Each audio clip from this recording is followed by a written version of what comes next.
What would you do if one day you walked into your own bedroom and caught your husband and his mistress plotting to drain your shared assets, leaving you with nothing? Would you scream and throw them out? File for divorce on the spot? Or would you quietly close the door, swallow the rage, and start planning how to turn them into the ones who lose everything? This is the story of Ava Kingsley, 33 years old, a woman who, on the surface, had it all: a $5 million lakefront cabin on Lake Union, a brand new Porsche Cayenne, and a husband Seattle's media crowned the king of real estate, Lucas Kingsley. On social media, Ava was the picture of perfection: designer dresses, a glass of red wine in hand, glamorous dinners. But behind the lens, her marriage was rotting from the inside out. One frigid night in late October, Ava came home early with a chocolate cake and a handwritten card. "Happy 5th anniversary, my love." She opened the bedroom door and froze. Lucas wasn't just there with a blonde woman, Sloane Harper. He was holding a stack of documents. "If we transfer the funds this week, she won't have time to notice," Sloane said coolly. "Exactly. And once it's done, I'll file. She'll be left with nothing," Lucas replied without hesitation. Ava felt her blood turn to ice. Her husband wasn't just cheating, he was plotting to destroy her life. But instead of storming in, she closed the door, walked down the stairs, drove into the cold Seattle rain, and in her chest, something sharp and cold began to form. Lucas would pay dearly, and she wouldn't just take back what was hers, she would take more. Ava knew her husband's weakness. Power and money were his gods, and she would use those very gods to bring him to his knees.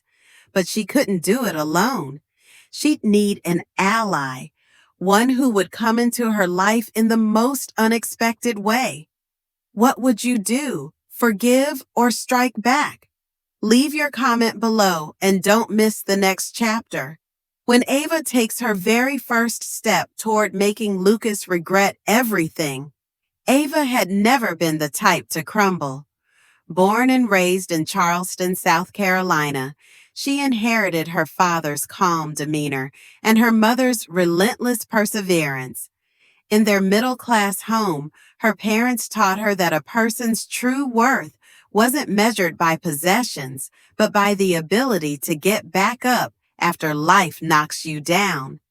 Her mother, a literature teacher, often sat at the kitchen table with a steaming cup of tea, looking at Ava and saying, "Ava, you have to learn to stand on your own, even when there's no one left to lean on."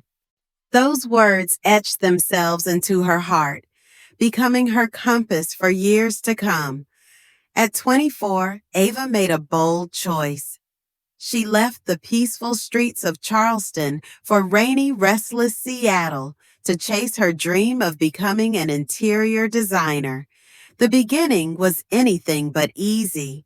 She rented a cramped apartment that barely fit a bed and a desk. Freelance work was unstable, clients were scarce, and there were days she had to choose between buying a decent meal or a few yards of fabric to finish a project. But Ava refused to give up. With a refined eye for beauty and an ability to transform ordinary spaces into something extraordinary, she began to make her mark. Small projects led to bigger ones.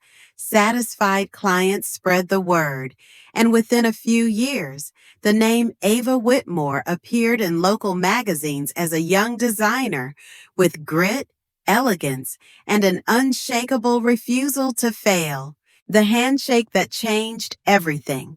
It happened at a real estate conference in downtown Seattle, where golden lights glowed on tailored suits, champagne glasses clinked in polite rhythm, and a jazz quartet played softly from the corner stage.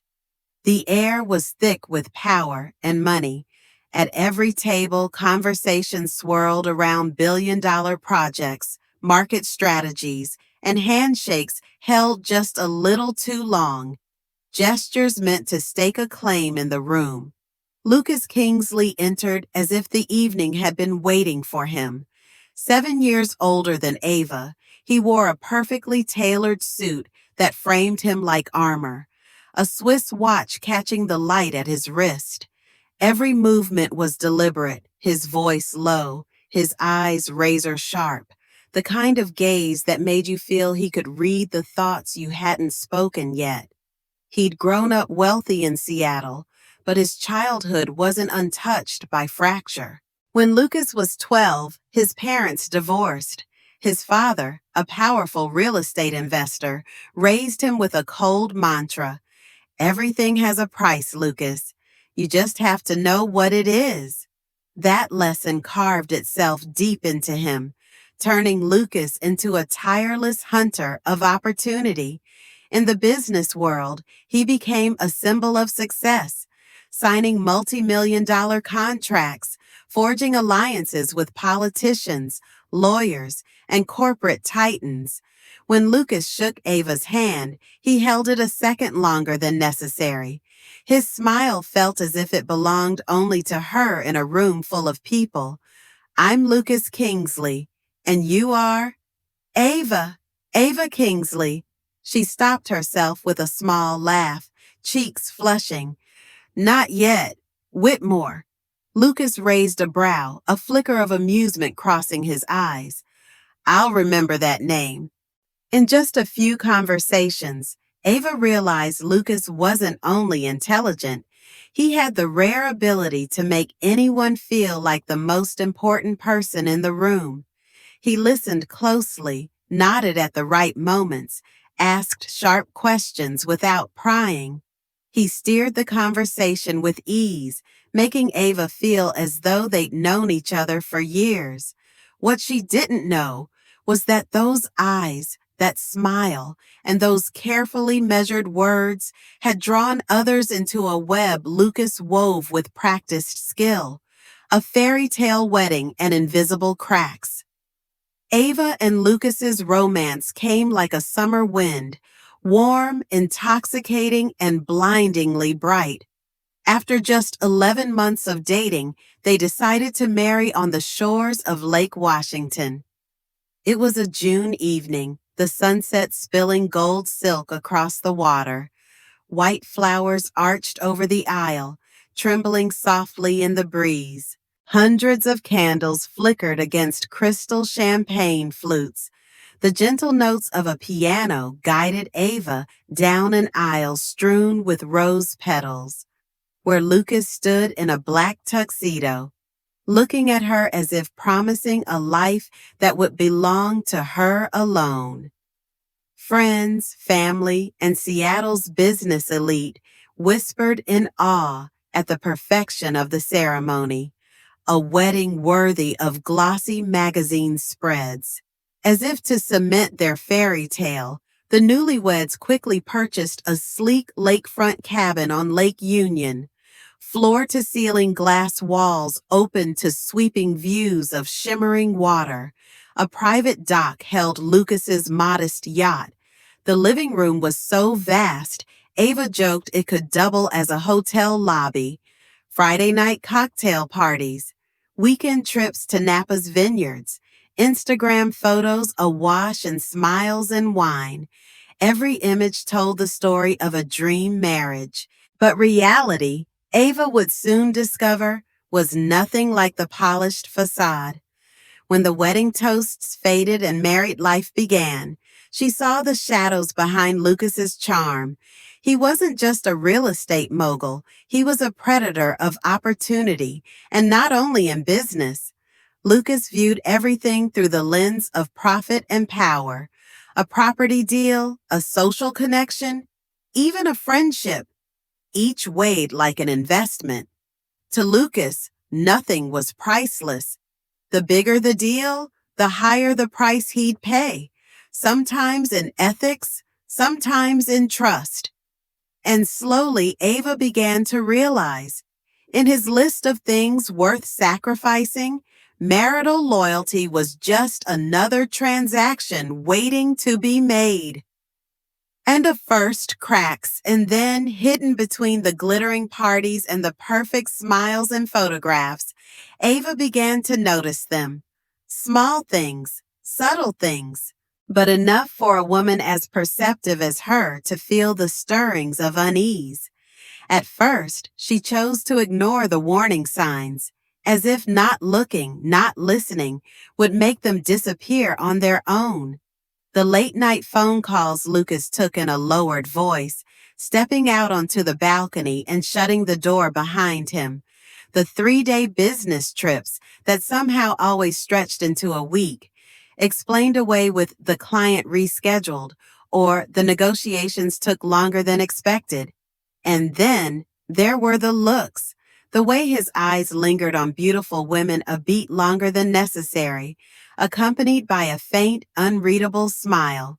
"It's just work," Lucas would say whenever he caught Ava watching him with quiet suspicion, his tone gentle, reassuring, like any doubt she felt was just her being overly sensitive.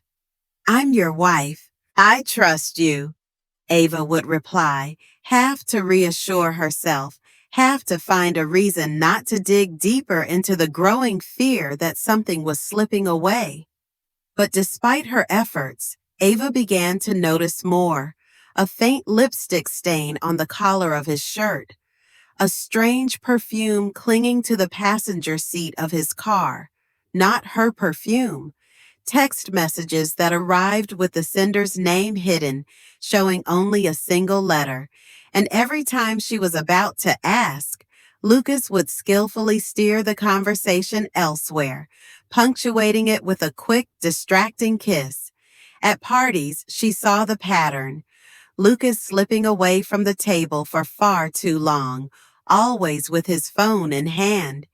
When he returned, it was with a smile, a refill of her wine glass, and a story that made everyone laugh, as if he'd never been gone. She wanted to believe that he was simply busy, that the real estate world demanded constant networking, sometimes even with beautiful women. But on those nights she lay alone in their wide bed, listening to the rain against the window, Ava couldn't stop herself from wondering, if this is just work, why does it feel like I'm losing him, piece by piece? The moment everything shattered, the Seattle rain fell hard that late October night, like cold needles piercing through her coat. Ava Kingsley held a small chocolate cake and a handwritten card close to her chest as she hurried across the slick stone path to their lakefront home on Lake Union. She'd left the office early that day, not because she was tired, but because she wanted to surprise him. 5 years of marriage, a milestone Ava believed was still worth celebrating, despite the distance that had crept in. The front door opened to an unsettling quiet. The living room lights were off, only a faint glow spilling from the upstairs hallway. Ava climbed the staircase, her footsteps soft, careful, not wanting to spoil the surprise. When the door finally opened, as she neared the bedroom, voices drifted out. At first, Ava thought Lucas was on a work call, but then there it was, a woman's voice, low and intimate. "Are you sure? If we move it this week, she won't have time to react." Ava froze, heart pounding. A pause. Then Lucas's voice, firm and unshaken. "Positive. And once it's done, I'll file. She'll be left with nothing." Her blood turned to ice. The cake box in her hands crinkled under her tightening grip. She leaned toward the half-closed door, and the sight hit her like a punch to the gut. Lucas sat on the edge of their bed, shirtless, his arm wrapped around the waist of a long-haired blonde in a wine-red silk dress. She wasn't a client. She wasn't some colleague dropping by. She was Sloane Harper, a name Ava had heard mentioned in passing in Lucas's stories about a talented new hire. Sloane tilted her head, lips brushing Lucas's neck, her voice dripping with mockery. She probably thinks she's the only woman in your life. You're the only one, Lucas murmured, smiling as he pulled her closer. Ava wanted to burst in, to slap them both, to scream so loudly the whole neighborhood would hear. But another part of her, the cold calculating part, kept her rooted in place. If this was the truth, she needed to see it all, hear it all. Lucas eased Sloane back onto the bed. The silk strap slipped from her shoulder, revealing pale skin under the golden lamplight. Ava watched his hand slide down her back, heard their muffled laughter and the casual talk of draining money from the couple's joint accounts. I'll transfer it to the Cayman account under my name, Sloane said, as if she were talking about buying another bottle of wine. Perfect, Lucas replied. Then we disappear for a while. Let it all blow over.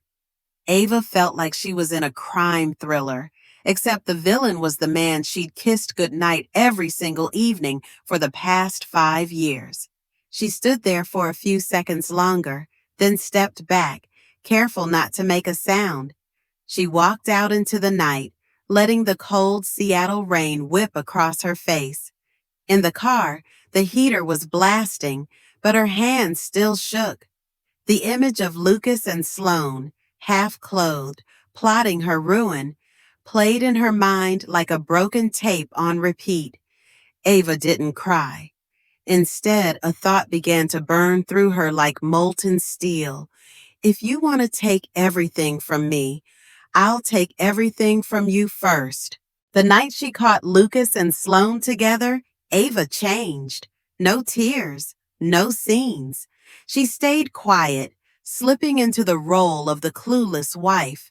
She smiled at parties, posted happy photos on social media, and behind closed doors, she began collecting bank statements, investment contracts, email threads, travel itineraries. Every night while Lucas slept, Ava sat in her office, transferring files onto an encrypted hard drive. Handling them, she thought, felt like working with nitroglycerin. One mistake, and the whole plan could blow up in her face. But she knew one thing. She couldn't take down Lucas alone without risking a counterstrike. She needed someone who understood the financial battlefield, knew the rules of the game, and had a personal reason to watch Lucas fall. The opportunity came at a rooftop cocktail party in one of Seattle's most exclusive hotels. Between the clink of wine glasses and polite toasts, Ava found herself standing beside a man staring out over the city with a distant look. Seattle's most beautiful from up here, she said. He turned, a faint smile touching his lips. Beautiful, yes, but full of shadows no one wants to see. I'm Noah Bennett. Ava knew the name, former CFO of Lucas's company, forced out in a cloud of rumors and an internal dispute. I know you, Ava said slowly, or at least, I know the story people tell. Noah took a sip of his drink, meeting her eyes. The story people tell isn't always the truth, but I think you know that better than anyone. In that moment, Ava realized she'd found her missing piece. This man, with his knowledge, his connections, and his resentment toward Lucas, would be the key to unlocking her husband's downfall. Noah Bennett would be her ally. And together, they'd set in motion a plan Lucas Kingsley wouldn't even see coming until everything he owned, everything he was, slipped through his fingers. Alliance in the shadows. Their chance meeting at the rooftop cocktail party didn't end there. After a few carefully chosen words, Noah Bennett tipped his wine glass toward her, his gaze equal parts curious and certain. "I think," he said slowly, "we should talk somewhere, less likely to have an audience." They left the party, slipping into a quiet side street until they reached a small cafe tucked into an alley. It was the kind of place most people passed without noticing, just a handful of tables, a warm amber glow from the lights, and a soft stream of blues humming in the background. Noah chose a corner seat with his back to the door. "I'm guessing you didn't walk up to me at that party by accident," Noah began. "And I'm guessing you already know why I'm interested in you," Ava replied, her voice even, measured. For a long moment, they simply studied each other, two players deciding if it was time to make their first move.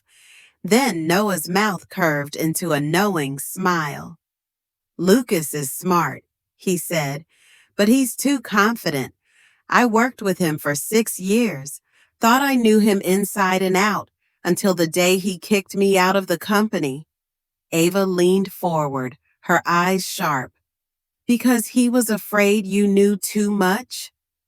Noah nodded once. "Exactly. I know every dollar he's hidden, every shady deal, every time he dressed up a financial report to keep investors happy. But I also know, without proof of an affair, dragging him into court will be harder than you think." Ava's lips curved, just slightly. "An affair? Oh, I have that. More than you can imagine." Noah set his coffee cup down, his gaze locking onto hers like someone who'd just found the missing piece to a puzzle. "In that case, Ava, we can take Lucas down. Together." Operation Bring Down Lucas Kingsley. In the weeks that followed, Ava and Noah ran their plan like seasoned operatives. On the surface, Ava kept playing her part as the perfect wife, linking arms with Lucas at charity galas, laughing with mutual friends, posting loved-up photos on Instagram with captions that could melt hearts. No one, not even Lucas's closest allies, suspected that behind every smile was cold, calculated strategy. But when the parties ended, when Lucas stepped out to take a call or meet a client, Ava went to work. Her moves were sharp and precise, like clockwork. In seconds, she could slip a tiny USB drive from her handbag, plug it into Lucas's laptop, and copy whatever she needed. One night, after Lucas returned from a business trip and was in the shower, Ava quietly entered the bedroom and lifted his phone from the nightstand. She connected it to her personal laptop, fingers moving in a blur. In under 3 minutes, every text message, email, and call log was encrypted and safely stored on her hard drive. She sent Noah a quick message. "Every piece of data is a brick. Once we have enough, we'll build a wall he can't climb over." His reply came almost instantly. "Got it. I'm not sitting still on my end either." While Ava gathered intel from inside the marriage, Noah worked his own network. He reached out to former finance colleagues, people who knew exactly how to dig without leaving footprints. Bit by bit, he pulled in bank statements, shady transaction records, and contracts with clear signs of fraud. One night, Ava opened her email to find a 2 GB file from Noah. The subject line was blank, but the message read only, "This is just the surface layer." She clicked. Hundreds of pages appeared, wire transfers to offshore accounts, shell corporations registered in the British Virgin Islands, and Lucas's signature on contracts she knew he never intended anyone else to see. Rage surged through her veins, but alongside it was a thrill she couldn't quite name. Every document was like a razor-sharp blade hidden up her sleeve. waiting for the perfect moment to strike. That night, Noah called her over video. The blue light from his laptop screen cast sharp shadows across his face, making him look dead serious. Ava, this kind of evidence, if we release it, Lucas won't just lose his assets, he'll lose his freedom. But we have to play it smart. Ava's voice was low, steady. I don't just want him to lose his freedom, I want him to lose everything. From that night on, the mission shifted. It was no longer about punishing an affair. It became a systematic campaign of destruction, step by step, move by move, until by the time Lucas realized what was happening, it would be far too late to stop it. The first strike, Napa Valley. The idea came to Ava one quiet evening as she sat alone in her study, flipping through the glossy pages of a travel magazine. Lucas was always too busy for vacations, but she knew exactly why. Malibu was his real getaway, the place where Sloan waited. If she suggested a trip and he agreed, it would mean he'd have to leave his mistress behind for a few days, and that would give Ava the perfect window to collect more evidence. That night, over a candlelit dinner, Ava set down her wine glass and looked at him with a carefully crafted hesitation. I think we need some time for ourselves, just 2 days. I booked us a villa at Castello di Amorosa in Napa Valley. Lucas glanced up, surprised. She could see the calculations running in his mind. Was it worth it? Was it risky? But then a smile spread across his face. Good idea. Maybe you're right. I could use a break from work. Ava smiled back, silently checking another box in her mental plan. Saturday morning, they left Seattle in the Porsche Cayenne, flew straight to San Francisco, then drove into the rolling hills of Napa. The air was different here. Wide open skies, golden sunlight spilling over endless rows of green vines. Their villa sat on the grounds of an old vineyard, its honey-colored stone walls and balcony overlooking a sea of grapes stretching to the horizon. Lucas stepped out onto the balcony, taking a deep breath. It's been a long time since I've felt this relaxed. Ava slipped behind him, looping her arms loosely around his waist. That's why I brought you here. We need to remember why we started. Lucas turned and kissed her forehead.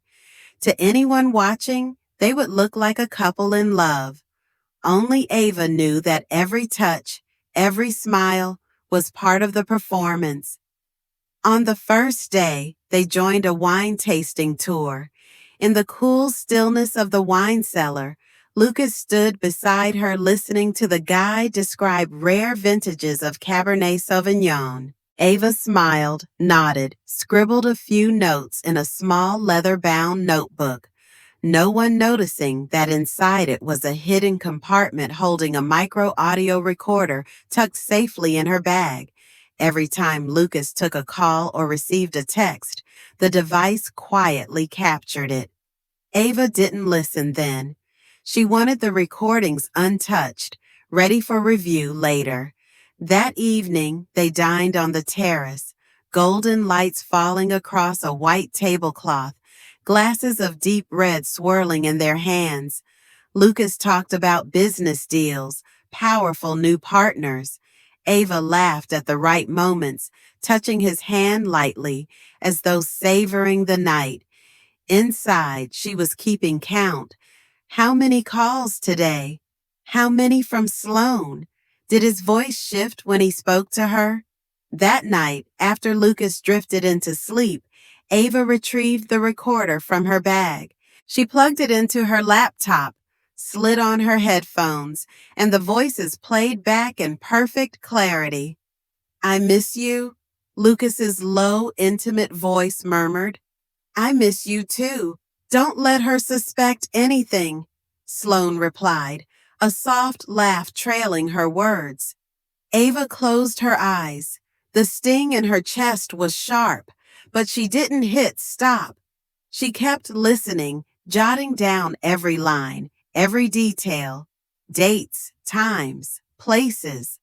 The next morning, Ava coaxed Lucas out into the vineyard and asked a resort photographer to take a few photos. She wanted Lucas to believe this trip was genuine, and she wanted Sloan to see it on social media. The king of Seattle real estate, smiling beside his wife. Later that afternoon, Lucas stepped onto the balcony to take a call. Ava followed quietly, staying a few yards back, pretending to photograph the scenery. The breeze carried his voice straight to her. "I'll be home soon.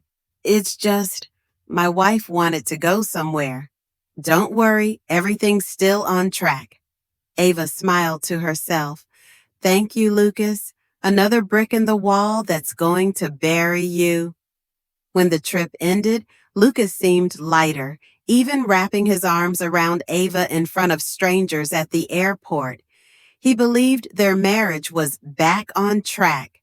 But in Ava's luggage, tucked between her clothes and a couple of bottles of wine, was a memory card containing hours of recordings. Every whispered promise, every stolen moment, every dark plan between Lucas and Sloan. And Ava knew this was only the opening act. The media trap, when public opinion becomes a weapon. Noah Bennett knew that to take down someone like Lucas Kingsley, hitting his finances alone wouldn't be enough. Lucas had survived market crashes and corporate crises before, pivoting faster than anyone could predict. But there was one thing even he couldn't fully control: public opinion. On a Monday afternoon, in a small cafe in Capitol Hill, Noah met with Aaron Blake, a hard-nosed investigative journalist from the Seattle Chronicle. Aaron's auburn hair was pulled into a no-nonsense ponytail, her eyes sharp, the eyes of someone who'd heard every denial in the book and could read between any line. "You sure about this?" Aaron asked, tilting her head slightly, fingers drumming against her coffee cup. Noah didn't answer right away. He slid a thin envelope from his briefcase and placed it on the table. "Trust me, this is just the tip of the iceberg. I want you ready. When the time comes, I'll give you everything." Aaron opened the envelope. Inside were copies of a few emails and screenshots of questionable financial transactions. Not enough to prove guilt, but more than enough to raise suspicion. "A shady land deal in Bellingham?" Aaron arched a brow. "I've heard whispers about this project, but no one's really dug into it. Because everyone's afraid of Lucas Kingsley," Noah said flatly. "You're not." Aaron smiled, the kind of smile a predator gives when it smells blood. "You're right, I'm not. But when this blows up, there's no going back." "That's the point," Noah replied, his eyes glinting. A few days later, whispers began circulating through Seattle's investment circles. "Did you hear? Lucas Kingsley's tied up in some shady Bellingham deal." No one knew where the rumor had started, but the seed was planted. On LinkedIn, an anonymous post appeared, dissecting the risks of the Bellingham project and hinting that Lucas might have used non-transparent financial channels. On Twitter, X, chatter followed. A few of Lucas's closest business partners called him directly for reassurance. In his office, Lucas paced with the phone pressed to his ear. "Listen, it's just baseless gossip. The project's completely above board. You have to trust me." From across the room, Ava sat pretending to scroll her iPad, every word sinking into her memory. He was nervous, and when someone like Lucas got nervous, he made mistakes. That evening, while Ava prepped dinner, her phone buzzed. A text from Noah. "Noah, he just moved $2 million into an account in the Cayman Islands. I have the paperwork. Ava stared at the screen, the corner of her mouth curling upward. Good. Keep it safe. Don't let it leak yet, she replied. Minutes later, Lucas walked into the kitchen, jacket still on, tie loosened. He kissed her cheek casually, as if nothing was out of the ordinary. Long day, he sighed, grabbing a bottle of white wine from the fridge. Some partners keep bugging me about the Bellingham project. Annoying as hell. Is it serious? Ava asked, tilting her head with feigned concern. No, people just like to gossip. I'll shut it down soon, Lucas said with a dismissive wave. If she hadn't known the truth, she might have believed him. But now every word was just another brick in the wall of evidence she was building. Meanwhile, Erin Blake wasn't wasting a second. She called sources in Bellingham, pulled public records on the project, and quietly reached out to former employees of Lucas's firm. One former project engineer, a middle-aged man, revealed there was a huge sum that just vanished from the books when the project started. No one knew where it went. Erin's eyes lit up as she jotted it down. The rumor was becoming a story, and when that story hit the front page, it would hit harder than any lawsuit. That night, Ava logged into an anonymous real estate forum. She posted a concerned investor analysis, peppered with probing questions about Lucas and the Bellingham project. The thread exploded with comments, people chiming in with, "I heard," and "someone told me." Reading every reply, Ava felt like she was watching a domino chain begin to fall, and Lucas was standing at the very end. 3 days later, Lucas called his lawyer. Ava overheard the conversation as he walked past the living room. "I want to block the press. There's a journalist digging into this. Erin, something." Ava turned toward the window to hide her smile. The media trap was tightening around him. Lucas still had no idea that while he was scrambling to stamp out rumors, his most dangerous enemies were sitting still, watching, waiting for the moment he'd open the door and invite them in. And Ava knew, to finish him off, she'd need to strike when he was at his most off guard. The only question left was, would the kill shot land in a corporate boardroom or live on national television? The final blow. The day Lucas fell. 3 weeks after the rumors first began to swirl, Lucas looked worn down. Meetings stretched past midnight. His phone rang without pause, and emails from anxious partners piled high. Ava watched every move he made, like a patient hunter tracking a wounded prey. That night, she got a text from Noah. He's set to sign his biggest deal of the year this Friday. The press will be there. This is our golden shot. Ava read it twice, then replied with just 4 words. Let it all drop. Noah knew what she meant. They would release everything. Proof of the affair, the offshore transfers, the forged contracts, right as Lucas stood under the lights, surrounded by cameras. Friday morning, Seattle was damp but buzzing. The downtown convention center had been dressed to impress for the signing of a $200 million real estate project, the deal that was supposed to cement Lucas Kingsley's place as an untouchable king of the industry. Lucas wore a fresh navy suit, a silk red tie. Standing before the mirror, he adjusted his collar, smoothing back his perfectly cut hair. Ava stepped into the room in an elegant black boat-neck dress, laying a hand lightly on his shoulder. "Big day for you," she said softly. "I know you'll do great." Lucas smiled, never realizing that in her eyes, it was the smile of a man at the end of his story. On the way to the convention center, Ava's phone buzzed. Noah. "Erin's ready. Files go to the press, the board, and investigators at exactly 10:30 a.m. Ava, wait for my signal.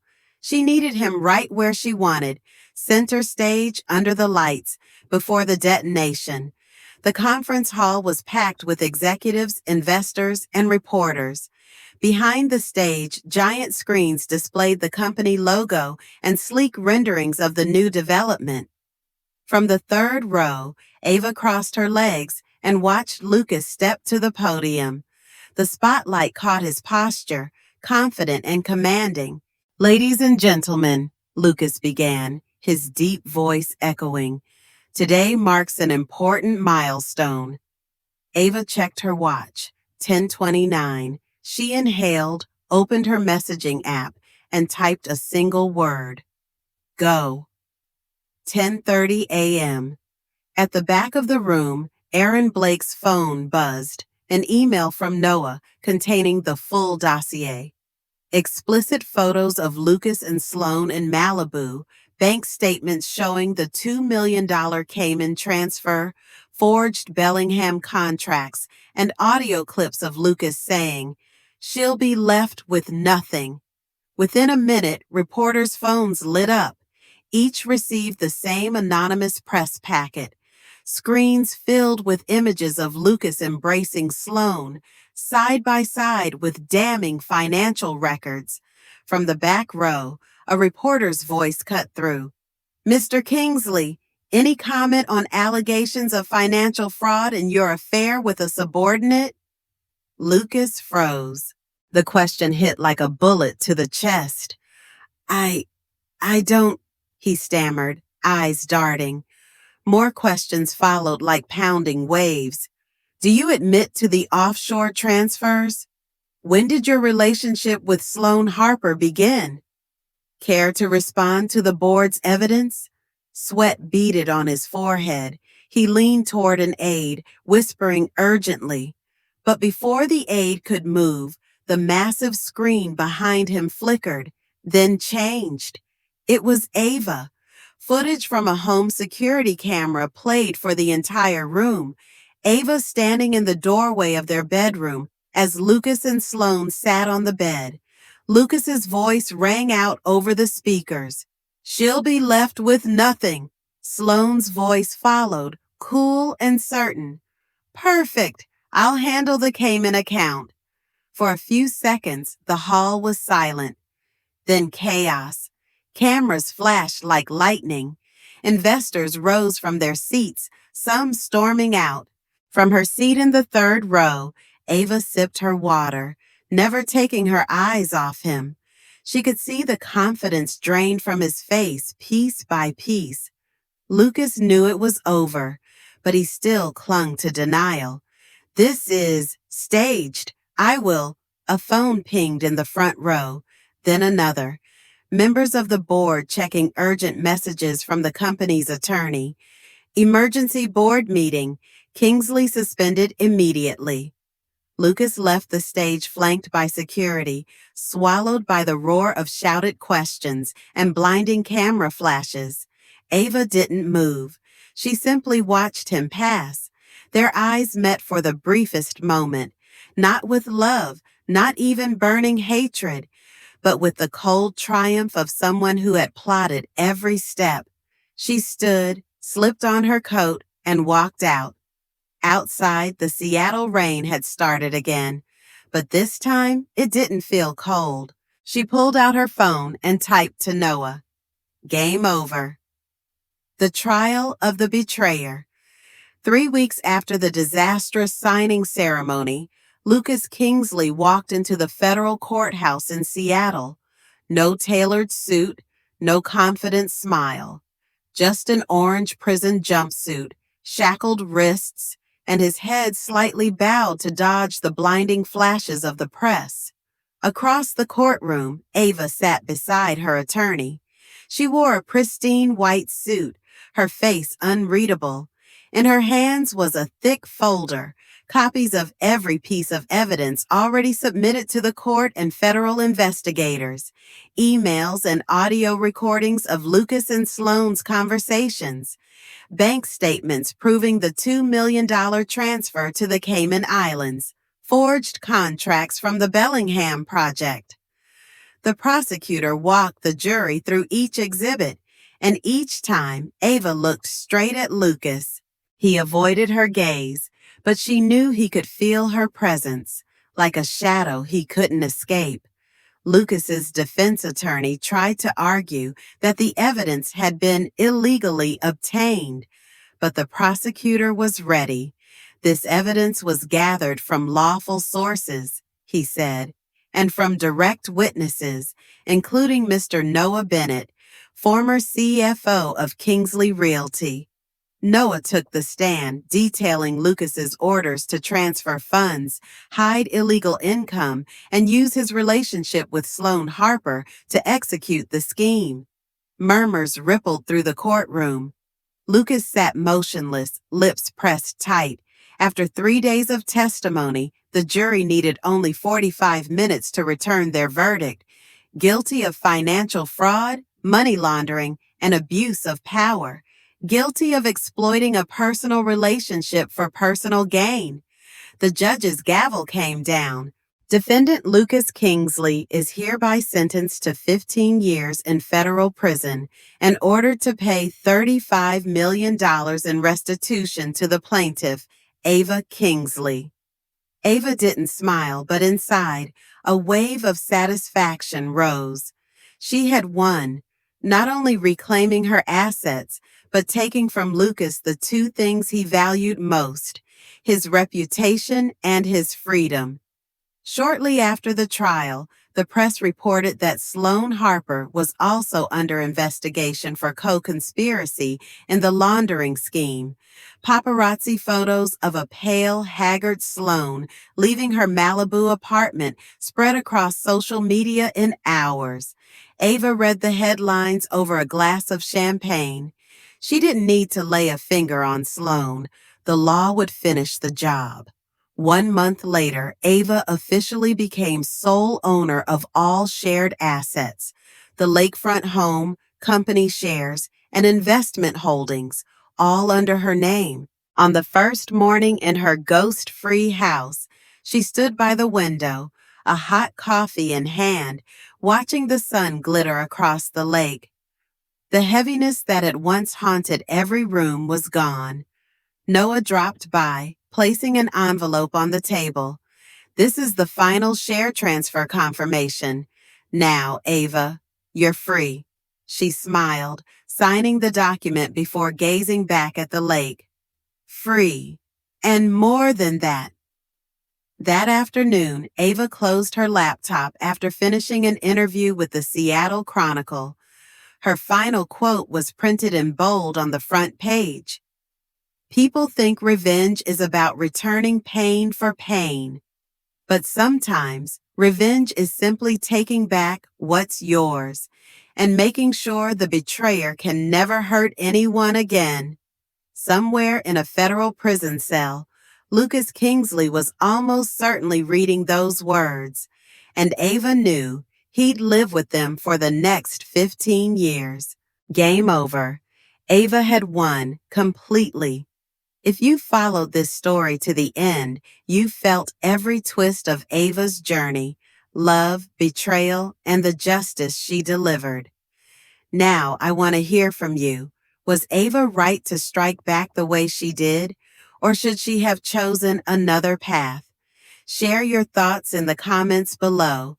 I'll be reading every one. If this story gripped you, don't forget to hit that like button, subscribe so you never miss another high-stakes tale, and share this video with friends who love a good plot twist. Every like, every subscription fuels the work that brings you more stories, raw, emotional, and unforgettable. Let's build a community of people who love narratives that surprise you, move you, and leave you thinking long after the final scene fades to black.